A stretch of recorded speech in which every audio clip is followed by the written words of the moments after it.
Water is everywhere, in and around Bangkok. The mighty Chao Phraya cuts right through the middle of this vast, dark city that seems to slumber in its muddy vapors, as Joseph Conrad, the writer, put it.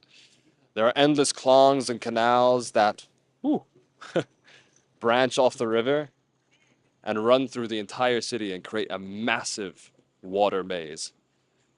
All the crazy things that happened to me in the last few weeks happened in or close to the water. I met my dream girl at the Amphawa floating market. I lost her here at the Chao Phraya River. And I followed her potential kidnapper deep into the Klong maze on the other side of the river. So I decided to return to the water to tell you guys the whole story. I was shaken to my core when I found out what really happened. And I really started to doubt myself. I was wrong about the whole thing. And some of you guys, those of you that helped with the comments, you were much closer to the truth. But all of us missed something that, in hindsight, may seem pretty obvious. So, here's the story. I'll briefly summarize what happened over the last 2 weeks for those of you that are new to the channel. I will reflect on some of the things that I missed, and I will talk about some of the comments. For those of you that already know what happened, you might want to skip to the end of this video. For you, I'll try to insert chapters. But my approach to vlogging is to use gear like this Ray-Ban Meta and the Instago 360S, so that I could try capture the spontaneity of life in an unobtrusive way, and I think it worked out pretty well for the most part and helped to get you guys closer to the action. So, you were, so to speak, with me when I first met Tangmo at the Amphawa floating market, and we got to know each other when she helped to negotiate the boat tour price to go see the fireflies. We had a bunch of time to kill before the tour, so we got to talking, and we immediately felt really comfortable with each other, and in fact, I actually got really excited about her. This is an amazing country, really. Now tell me, was that flirting? Or was that just being friendly like in the last video? I really don't know. Please, help me. I need your mental support. Leave a comment under the video, okay? Thank you. And when we finally did get to the fireflies, man, it was like a dream. And she was so kind, and she even offered to give me a ride back to Bangkok on her bike, which was like a 2-hour ride. When she did drop me off, she didn't seem like she wanted to stay, but I built up the courage to ask her if we could meet again. And so we made an appointment at a bar in Ekamai. But only after she left did I realize that the date that we had set was the day that I was supposed to be in Japan for my next trip, and I had no way of contacting her. When I went to the airport, I was really torn. One of your comments was crucial in helping me make my decision. It said, "What will you regret in 1 year? That you missed a cheap flight? Or that you never saw this wonderful girl again?" So I decided to ditch my flight, even though I wouldn't get a refund. Oh, an update? I got my checked-in baggage back, so thank you via Jet Air.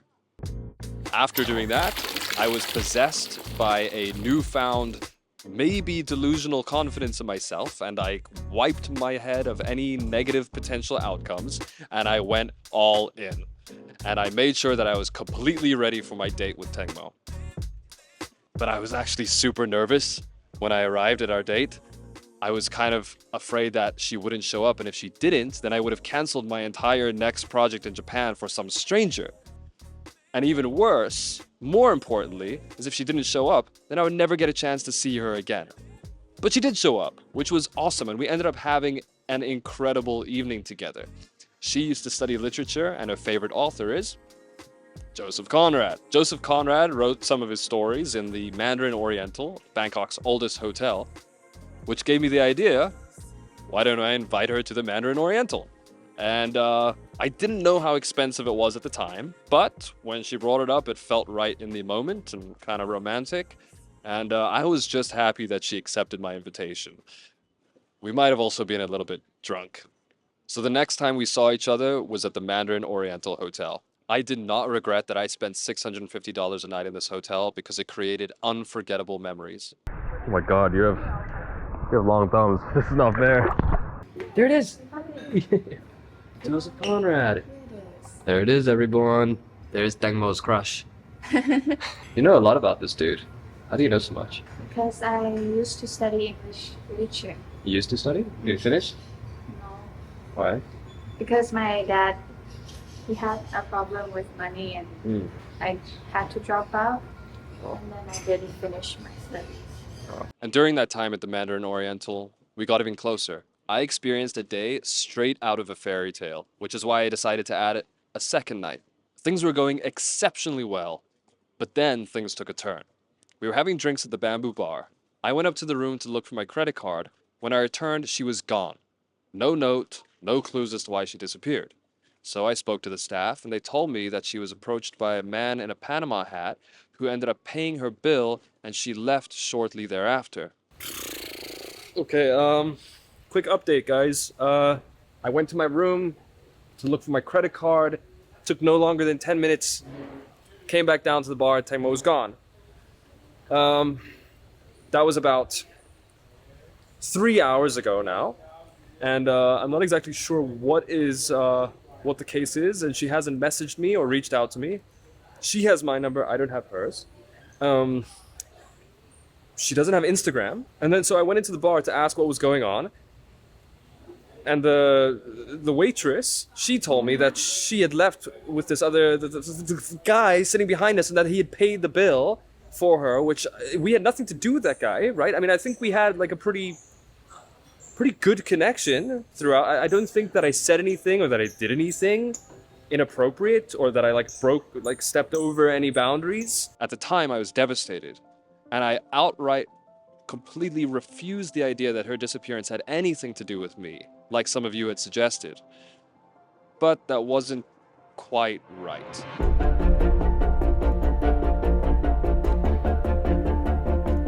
After that bit of financial excess at the Mandarin Oriental, I decided to tone down my budget to about $8 per day.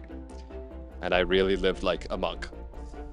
But I was determined to get to the bottom of this, and I left no stone unturned to get to the truth. What I find most disturbing is that she left all of her clothes in the hotel room. Swimsuit, pajamas, pants, shoes, dress, charger, bag, I don't know. There's a key and the book. Some of your comments suggested that maybe I became a bit obsessive. You can judge me later. Anyway, after some digging, my focus shifted to the man with the Panama hat. I didn't have much at the time except that blurry footage of him, but in the footage you could see that he was playing on his iPad, which will become important later. What set me on his trace was one of you, my viewers, Sunday, who's now my friend. And by the way, Sunday, if you're watching this, huge shout out to you. Thank you. I couldn't have done it without you. He recognized the Panama hat man as a regular at the cafe next to where he worked. And from there, it was easy to find out where the Panama hat man worked. What was not so easy was to gain access to him in the office building. After my first failed attempt, I finally got a hold of him. Hi, sir. Hello. Sir, excuse me, I have a quick question for you. Sir. Excuse me, sorry, one question.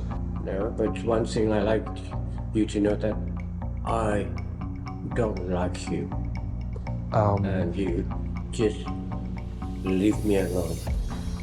Okay, I'm sorry, I didn't mean to You got that? offend you. Yeah, I got you. You got my message? Yeah, sir, I mean, just one.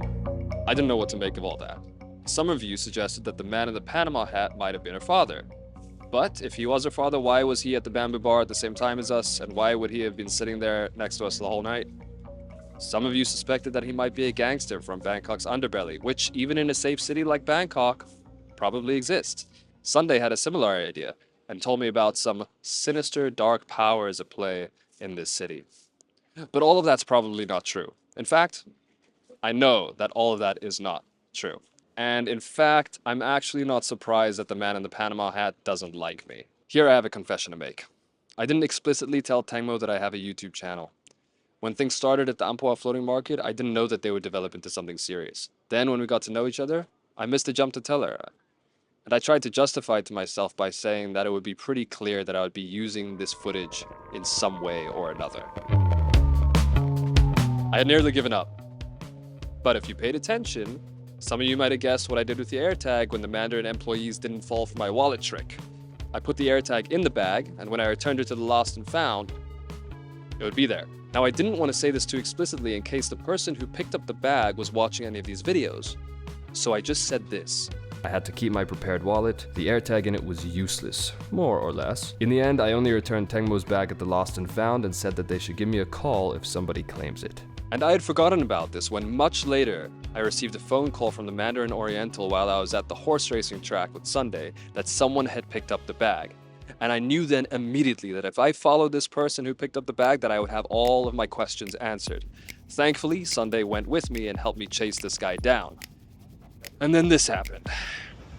Sir, hey, excuse me, sir. This red bag, I believe it belongs to a woman named Tangmo. Yeah, so Yeah. what? So I was curious. Are you gonna return it to her? Yeah, it's got no concern for you. No, it's just because it's this bag. I know who you are, man. Seriously. What the man? What are you talking about? You It's just guys because I filming want to it? make sure that this You bag. guys filming? I told you. Oh. Hey. What the hell, man? Now, up until that moment, I was just seeking answers. But after that, I was really scared for Tangmo. All the things that I had previously dismissed, and the things that you mentioned in the comments, underbelly, dark powers, kidnapping, they all seemed to materialize in that situation. This guy wasn't a normal office worker or anything like that. He had tattoos all over his face. But despite all of this, he could have done a lot more in that moment to hurt me. And later, when it became apparent that we had to follow him by boat, I felt relatively safe in the boat, and I had Sunday by my side. So we decided to continue our chase.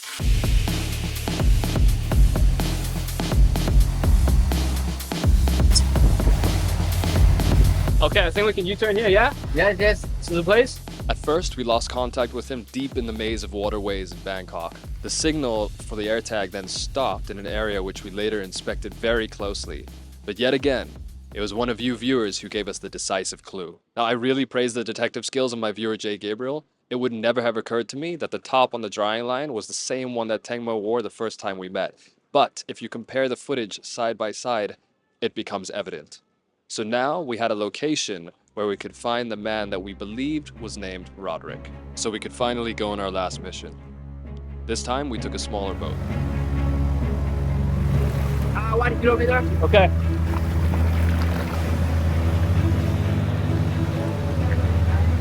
Where's the light? What are you doing here? Didn't I see you before? No, I think I did. You're the guy that was with that other bloke. You just wait right there. I'm going to see you.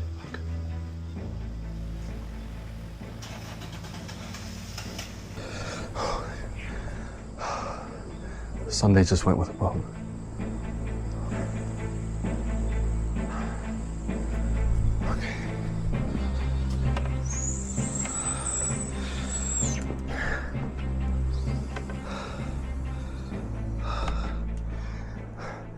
Tangmo?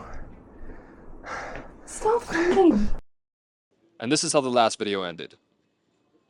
Of course, I listened to Tangmo and turned off my camera. And fairly so, as some of you commented, I probably seemed like some sort of weird stalker, or even a burglar. But that didn't cross my mind at the time. I was just on a mission to save her. Oh, and by the way, Sunday is fine. Roderick followed him on his boat, but Sunday had enough of a head start that he was able to escape, but I was in a timer. I didn't want to still be there when Roderick got back. And Tangmo didn't want me there either. Clearly, she was not happy that I was there. And of course I asked her, I said, what happened that night at the Bamboo Bar? I said, what do you think of me? Unfortunately, she didn't want to talk about it then, but I was finally able to convince her to give me her contact so that I was able to call her later. And then I left. By the way, that Klong house is not near any roads with cars, and I had a long walk in the dark before I was able to find a place where I could get a taxi and then finally reunite with Sunday. Well, 2 days later, I spoke to Tangmo on the phone and she explained to me what happened at the Bangkok Oriental that night. Her disappearance did have something to do with the man with the Panama hat. But this guy was not a gangster, he was not her father, and he was not just some rich dude who wanted to give her money. It's difficult to see because the footage is blurry, but you could tell this man was playing on his iPad all night. And I must have caught his attention because I was fiddling with all my camera gear. And then finally, at one point, when he got up, he sort of stumbled over my bag, which was in the walkway, and Tangmo apologized to him in Thai. And as you know, my name is written in big block letters on my backpack. He obviously saw my name, decided to Google me for whatever reason, and then he found my YouTube channel, and he watched some of my videos. Then when I got up to go get my credit card, he decided to come over and he wanted to chit-chat to Tangmo about the YouTube videos. And here comes the main point. Since I didn't tell her about the YouTube channel, she was shocked when she saw the videos, and the Panama hat man was shocked as well. She told me that at that time she was really into me, but due to her mother having bad experiences with Western men, she was being cautious. But when she saw that, she felt it was an absolute breach of trust. And at that time, I had also just uploaded the video of us at the pool, and I had used the images of her in her swimsuit in the thumbnail. So that repelled her the most. And then she decided to leave. And the Panama Hat Man affirmed her decision. He really did not like me. Tangmo continued watching my videos, and well, she said she wanted to see how I spoke about her after she left. You know, she did actually say she was kind of impressed that I didn't give up on finding her. When her dad saw the video, he was really angry, and he saw that I put the red bag with her stuff in the Mandarin Oriental Lost and Found, so he decided to go pick it up. And the key in that bag was actually the key to the Klong house. But, you know, I can't blame him for getting really mad when all of a sudden I showed up and started following her. As I said, she was really into me at that point. She said that to me, but too much damage had been done. I really screwed it up, guys. So now I have to figure out what this means for the future of my little video projects here. And this time I asked her if I could upload this video, by the way. Guys, thank you so much for your interest, your comments, and your support on my Bangkok Odyssey. I hope that it was at least a little bit entertaining. Let's see what the future holds. Leander, out.